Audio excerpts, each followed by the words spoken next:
재물과 복을 끌어당기는 운명의 법칙을 아십니까?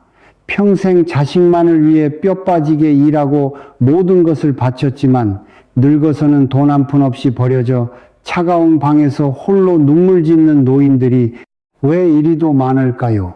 반대로 어떤 사람은 나이가 들수록 기품이 넘치고 자식들의 효도와 주변의 존경을 받으며 재물까지 저절로 붙는 것일까요?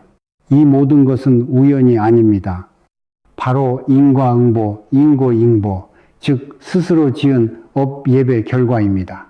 당신이 무심코 걷어차고 있는 복, 축복을 다시 불러드리고 싶으십니까? 그렇다면 오늘 저의 이야기에 귀를 기울이십시오. 저는 대한민국에서 인과응보와 삶의 지혜에 대한 이야기로 잘 알려진 성철입니다. 지금부터 노년의 평안과 재물을 부르는 5가지 보물을 지키는 법, 그리고 나를 불행하게 만드는 것들로부터 나 자신을 지키기 위해 과감히 이기적이 되어야 하는 4가지 지혜에 대해 말씀드리겠습니다. 여러분 안녕하세요. 성철 스님의 법문을 사랑해 주시고 인생과 사랑, 그리고 우리 모두가 맞이할 노년의 삶에 대한 이야기에 귀 기울여 주시는 모든 분들께 깊은 감사를 드립니다. 오늘은 나이 들어 편안하고 복되게 사는 법이라는 주제로 노년에 이르러 반드시 지켜야 할 5가지 재산에 대해 이야기 나누고자 합니다. 이 5가지만 굳게 지킨다면 여러분의 남은 인생은 임금님 부럽지 않은 행복으로 가득 찰 것입니다. 법문을 시작하기에 앞서 제가 늘 마음에 새기는 네 구절의 시를 들려드리고자 합니다. 기쁨도 한때요, 슬픔도 한때이니 모든 꿈은 하늘 끝에 잠들게 되리라. 부유함도 한때요, 가난함도 한때이니 마지막엔 모든 것을 내려놓고 헐헐 떠나가리라. 그렇습니다. 우리는 나이가 들수록 내려놓고 가볍게 살아야 한다고 수없이 이야기합니다. 하지만 내려놓는다는 것이 오늘 당장 내일이 마지막 날인 것처럼 가진 돈을 모두 써버리라는 뜻은 아닐 것입니다. 우리가 이 세상을 떠나기 전까지는 아직 20년, 30년 혹은 40년의 시간이 남아있을지 모릅니다. 그 긴 세월을 평안하고 행복하게 보내기 위해서는 우리는 5가지를 굳건히 지켜야만 합니다. 첫 번째 보물은 바로 건강입니다. 제가 여러 번 말씀드렸지만 다시 한번 강조하지 않을 수 없습니다. 건강할 때는 더 많은 돈, 더 좋은 집, 멋진 차, 세계 여행, 자식들 뒷바라지 등 수많은 꿈을 꾸지만 건강을 잃는 순간 모든 꿈은 건강해지고 싶다는 단 하나의 소원으로 모아집니다. 부모가 건강하기만 해도 자식들은 제 일에 집중하고 가정을 돌볼 수 있으니 그것만으로도 자식들에게는 큰 복이요, 부모에게는 더 없는 행복입니다. 육체적 건강뿐만 아니라 맑고 밝은 정신을 유지하는 것 또한 중요합니다. 어둡고 부정적인 생각, 원망과 분노를 떨쳐내고 마음을 평온하게 다스리십시오. 건강을 위해서는 영양가 있는 식사와 꾸준한 운동을 잊지 말아야 합니다. 많이 먹는 것이 중요한 것이 아니라 내 몸에 맞게 과학적으로 적지만 정갈하게 먹는 것이 중요합니다. 의사가 고혈압, 당뇨, 고지혈증과 같은 지병이 있다고 진단했다면 그에 맞는 건강한 식단을 따르는 것이 바로 지혜입니다. 2번째 보물 건강 바로 뒤에 따라오는 것은 바로 돈입니다. 돈은 부처요 신선이며 노년의 건강이라는 우스갯소리가 있습니다. 돈이 전부가 아니라고 말하는 사람을 믿지 마십시오. 돈이 없으면 지옥이요, 돈이 있으면 못할 일이 없습니다. 돈으로 건강을 살 수는 없지만 가장 좋은 병원에서 최고의 의료 서비스를 받게 해줄 수는 있습니다. 노년의 돈은 젊은 시절부터 차곡차곡 쌓아온 인고의 결과물입니다. 평생 자식들 키우느라 모아둔 돈 한 푼 없다고 이제 와서 모든 것을 자식에게 의지해야 한다고 한탄하는 분들이 많습니다. 효심 깊은 자식을 둔 분은 다행이지만 자식들도 살기 어렵거나 부모에게 무관심하다면 그 비참함은 이루 말할 수 없습니다. 아직 젊은 분들이 이 이야기를 듣고 있다면 지금이라도 정신 차리고 노후를 위해 한 푼 두 푼 아끼고 모아야 한다는 것을 깨닫기 바랍니다. 지금 어디서 이 법문을 듣고 계십니까? TV로 보고 계십니까? 아니면 손안의 작은 기기로 보고 계십니까? 여러분의 가정에 건강과 재물이 늘 함께 하기를 기원합니다. 이 채널을 구독하시고 부처님의 가피와 재물운이 함께 하시기를 발언합니다. 세 번째 보물은 화목한 가정입니다. 우리는 갈 곳은 많아도 돌아올 곳은 오직 가정뿐이라는 사실을 나이가 들어서야 깨닫게 됩니다. 젊을 때는 친구 따라 강남 가고 밤새워 노름도 하며 세상에 나 없이 안 되는 자리가 없는 것처럼 살지만 늙고 병들어 누워보면 내 곁을 지키는 사람은 배우자와 몇몇 핏줄 뿐입니다. 가정의 화목은 저절로 이루어지지 않습니다. 때로는 참고 때로는 져주며 서로를 보듬어야 평온을 유지할 수 있습니다. 늙어서 홀로 지내는 것만큼 서러운 일은 없습니다. 돈이 없거나 아플 때 돌봐줄 사람이 없어서가 아닙니다. 건강할지라도 그 외로움과 고독감은 뼈를 깎는 고통입니다. 네 번째 보물은 내가 발 뻗고 누울 수 있는 나의 집입니다. 가정이 배우자, 자식, 손주들과의 관계를 의미한다면 집은 문자 그대로 초가 삼간이든 호화로운 대저택이든 내가 돌아가 쉴 수 있는 물리적인 공간을 말합니다. 세상살이에 지쳐 돌아와 현관문을 닫는 순간 오롯이 나 자신으로 돌아갈 수 있는 곳. 가장 무서운 사람은 집도 절도 없이 떠도는 사람입니다. 도박에 빠져 집문서 날리고 길거리에 나앉는 어리석은 짓은 절대 하지 마십시오. 또한 아직 세상 물정 모르는 자식이 사업한다며 집문서를 담보로 대출해달라고 할 때 섣불리 들어주어서도 안 됩니다. 자식을 위하는 마음이 결국 온 가족을 길거리로 내몰 수 있습니다. 회사는 석 달 만에 망하고 집은 은행에 넘어가고 나서야 땅을 치고 후회한들 무슨 소용이 있겠습니까? 마지막 다섯 번째 보물은 마음을 나눌 수 있는 진정한 친구 한두 명입니다. 나이가 들수록 인간관계는 양보다 질이 중요해집니다. 젊은 시절 수백 명의 친구가 있다 한들 늙어서 내 곁에 남는 친구는 손에 꼽습니다. 어린 시절부터 모든 것을 함께 겪어온 중마고우 콩 한쪽도 나눠 먹던 그런 친구 한두 명만 있어도 인생은 성공한 것입니다. 어려울 때 도움을 받기 위해서가 아닙니다. 그저 가끔 만나 옛 추억을 이야기하며 웃고 떠들 수 있는 것만으로도 삶은 풍요로워집니다. 70이 넘어 만나자네. 기억나나 우리 고등학교 때 돈이 없어 굶고 다녔던 그 시절 말이야 하고 이야기 나눌 수 있는 상대가 있다는 것.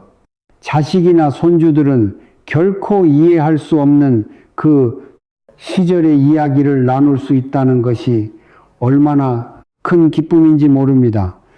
노년의 이 다섯 가지 보물, 즉 건강, 돈, 화목한 가정, 나의 집, 그리고 진정한 친구를 꼭 지키시어 평안하고 행복한 삶을 누리시길 바랍니다. 우리는 어려서부터 남을 위해 살아야 하고 이기적인 것은 나쁜 것이라고 배워왔습니다. 하지만 세상에 절대적으로 나쁜 것도 절대적으로 좋은 것도 없습니다. 때로는 나 자신을 최우선으로 생각하고 내 이익을 먼저 챙기는 이기심이 우리를 더 행복하게 만들기도 합니다. 특히 나이가 들수록 네 가지 경우에 있어서는 더욱 이기적이어야 합니다. 첫째, 빌려가기만 하고 갚을 줄 모르는 사람에게는 철저히 이기적이 되십시오. 은혜를 원수로 갚는 사람들이 있습니다. 어려운 시절 돈을 빌려준 고마운 사람을 존중하기는커녕 그 관계를 이용해 먹으려 합니다. 조카라는 핑계로, 이웃이라는 핑계로 몇 푼 빌려가서는 갚을 생각을 안 합니다. 갚으라고 하면 아직 돈이 없어서요, 닭 팔고 돼지 팔면 갚을게요 하며 차일피일 미루기만 합니다. 나에게는 피 같은 돈이지만 그들에게는 그저 잊어버려도 그만인 돈입니다. 이런 사람들에게는 더 이상 착한 사람인 척할 필요 없습니다. 늙은이가 돈이 어디 있겠니? 지난번에 아파서 모아둔 돈 다 썼다 하고 단호하게 거절하십시오. 마음의 상처를 나중에 입느니 처음부터 안 주는 것이 낫습니다. 둘째, 부정적이고 독이 되는 사람과는 과감히 관계를 끊으십시오. 만나는 사람마다 남을 헐뜯고 없는 말을 지어내고 세상을 비관적으로만 보는 사람들이 있습니다. 이런 사람 곁에 있으면 나까지 그 독에 물들게 됩니다. 맹모 삼천지교라 했습니다. 긍정적이고 밝은 사람 곁에 있으면 좋은 기운을 받지만 부정적인 사람 곁에 있으면 내 영혼까지 병들게 됩니다. 노년에는 많은 사람이 필요 없습니다. 가족과 몇몇 진정한 친구만으로도 충분합니다. 나를 힘들게 하는 관계는 과감히 정리하는 이기심을 발휘하십시오. 셋째, 남을 위한 삶과 나를 위한 삶 사이에서 고민될 때는 나를 위한 삶을 선택하십시오. 우리는 평생 남의 시선을 의식하며 살아왔습니다. 부모님을 기쁘게 해드리기 위해, 자식들에게 본보기가 되기 위해, 이웃에게 좋은 사람으로 보이기 위해 나 자신을 억누르며 살아왔습니다. 하지만 이제 우리에게 남은 시간은 많지 않습니다. 우리가 가장 먼저 챙겨야 할 사람은 바로 나 자신입니다. 먹고 싶은 것이 있으면, 먹고 하고 싶은 것이 있으면 하십시오. 나이 들어 주책이다라는 남의 시선 따위는 신경 쓰지 마십시오. 법을 어기거나 미풍양속을 해치는 일이 아니라면 내가 즐겁고 편안한 것을 선택하는 이기심이 필요합니다. 마지막으로 내가 감당하기 힘든 부탁을 받았을 때는 단호하게 거절하는 이기심을 가지십시오. 나이가 들면 힘도 능력도 인맥도 예전 같지 않습니다. 젊은 시절의 나를 생각하고 무턱대고 내가 해결해 주겠다고 큰 소리 쳤다가는 잠 못 이루고 여기저기 아쉬운 소리 하다가 결국 일은 해결되지 않고 마음의 병만 얻게 됩니다. 자네의 기대를 충족시켜 주지 못해 미안하네. 하지만 지금의 나로서는 힘에 부치는 일일세라고 솔직하게 말하는 것이 서로에게 좋습니다. 나를 먼저 생각하고 내 몸과 마음을 아끼는 것, 그것이 바로 노년의 지혜로운 이기심입니다. 사람들은 흔히 나이가 들면 욕심도 사라지고 그저 하루 세 끼 밥과 신문 한 장이면 만족할 것이라 생각합니다. 하지만 천만의 말씀입니다. 인간은 나이가 들어도 여전히 뜨거운 욕망을 품고 살아가는 존재입니다. 특히 노년에는 5가지를 더욱더 간절히 원하게 됩니다. 첫째, 짝이 있기를 바랍니다. 특히 남성들은 평생의 동반자인 아내 없이는 단 하루도 살기 힘들어합니다. 평생 밖에서 치열하게 살다가 돌아와 아내가 차려주는 따뜻한 밥상과 아플 때 건네주는 약 한 봉지에서 가장 큰 행복을 느낍니다. 하지만 많은 부인들은 다 늙어서 무슨 일하며 남편을 홀로 내버려 두고 멀리 사는 자식들 집에 가서 손주를 돌봐주곤 합니다. 자식들은 이미 다 컸습니다. 이제는 자식들의 삶에서 한 발짝 물러나 내 옆에 있는 배우자를 먼저 챙겨야 합니다. 둘째, 자손이 많기를 바랍니다. 옛 어른들은 행복의 조건으로 복, 축복, 록, 룩, 수셔 3가지를 꼽았습니다. 복은 자손이 번창하는 것이요禄은 재물이 많은 것이며 수는 오래 사는 것입니다. 노년의 가장 큰 기쁨은 잘 자란 자식과 손주들이 주말마다 찾아와 집안을 북적이게 하는 것입니다. 평소에는 아까워서 먹지 못하던 과일도 손주들이 와야 비로소 맛을 봅니다. 노인의 눈에 가장 큰 기쁨은 바로 북적이는 자손들입니다. 셋째, 명예와 인정을 바랍니다. 늙어서 가장 두려운 것은 쓸모없는 존재가 되는 것입니다. 그래서 은퇴 후에 족보를 만들고 자손들을 위한 가훈을 쓰며 동네 반상회나 노인회에 열심히 참여합니다. 내가 아직 죽지 않았다. 나도 여전히 사회에 필요한 존재다라는 것을 인정받고 싶은 것입니다. 자식들은 아버지 이제 연세도 있으신데 그냥 쉬세요라고 말하지만 그들에게는 그것이 살아있음을 느끼는 유일한 방법일 수 있습니다. 넷째, 여전히 돈이 필요합니다. 밥값은 얼마 들지 않을지 몰라도 경조사비, 병원비 등 돈 들어갈 곳은 끝이 없습니다. 평생 자식을 위해 모든 것을 바치고 노후 준비를 못한 부모님들이라면 자식들이 조금씩이라도 책임감을 가져야 합니다. 매달 자식들이 십시일반으로 보내주는 용돈은 부모님에게 단순한 돈이 아니라 세상에 대한 불안감을 덜어주는 든든한 버팀목입니다. 마지막으로 다소 민감한 이야기지만 건강이 허락하는 한 부부간의 사랑을 나누고 싶어 합니다. 특히 60대, 70대 남성들은 여전히 뜨거운 마음을 가지고 있는 경우가 많습니다. 이것은 결코 부끄러운 일이 아닙니다. 자연스러운 생명의 활동이며 부부간의 사랑을 확인하는 중요한 행위입니다. 오히려 건강의 척도이며 정신을 맑게 하고 혈액순환을 돕는 좋은 약이 되기도 합니다. 하늘이 허락하는 동안에는 서로의 체온을 나누며 사랑하는 것을 주저하지 마십시오. 인생의 60년, 즉 60갑자 60년은 하나의 거대한 순환이 끝나는 지점입니다. 예전에는 환갑을 맞으면 큰 잔치를 열고 장수를 축하했지만 이제 60세는 청년입니다. 여전히 일할 수 있고 사랑할 수 있으며 사회에 공헌할 수 있는 나이입니다. 하지만 세월의 흐름을 거스를 수는 없는 법, 60세가 넘었다면 마음의 평안을 위해 5가지는 과감히 내려놓아야 합니다. 첫째, 돈에 대한 집착을 내려놓으십시오. 이 나이에 돈을 벌어 부자가 되겠다는 생각은 망상에 가깝습니다. 젊어서 고생은 사서도 한다지만 늙어서 고생은 서러움만 남깁니다. 이제는 돈을 버는 것보다 있는 돈을 지혜롭게 쓰며 삶을 즐기는데 집중해야 합니다. 둘째, 과거에 대한 후회를 내려놓으십시오.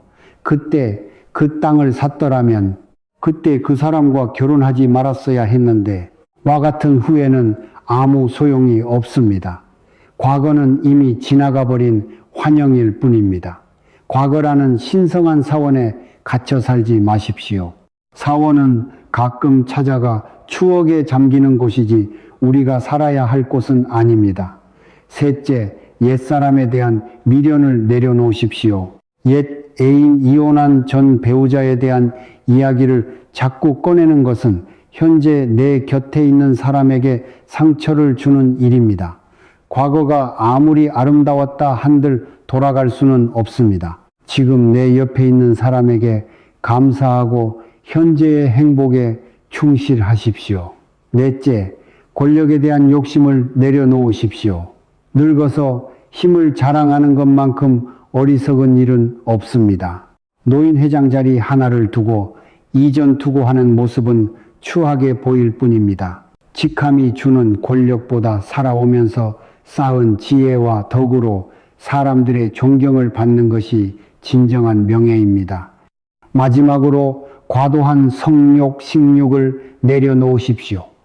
부부간의 사랑은 소중하지만 그것이 집착이 되어서는 안 됩니다.